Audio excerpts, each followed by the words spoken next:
Sir హైదరాబాద్కి షాపింగ్కి వచ్చామండి. లాస్ట్ బస్ వెళ్ళిపోయింది. లాడ్జ్లో ఒక రూమ్ ఇస్తే ఉదయాన్నే వెళ్ళిపోతామండి. మేము భార్యాభర్తలకైతేనే రూమ్ ఇస్తాం. మేము భార్యాభర్తలమేనండి. కావాలంటే తాలిబొట్టు మెటీరియల్ ఉన్నాయి చూడండి.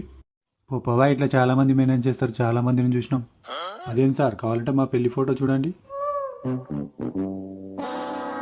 ఈ రోజులలో ఫోటో ఎడిటింగ్ చేయడం చాలా ఈజీ. కావాలంటే రేషన్ కార్డు చూడండి, ఎడిటింగ్ చేసి జిరాక్స్ తీసుకోవడం చాలా ఈజీ. పోపవా నా టైం వేస్ట్ చేయకు. నాకు తెలుసు నీకేది శాత కాదు.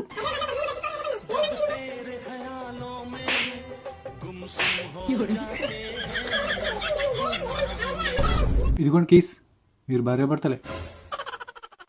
ఎట్లా గుర్తుపట్టారు సార్ మేము భార్యాభర్తలమని? ఆమె తిట్లు చూస్తేనే తెలుస్తుందన్నా మీ ఇద్దరు భార్యాభర్తలని.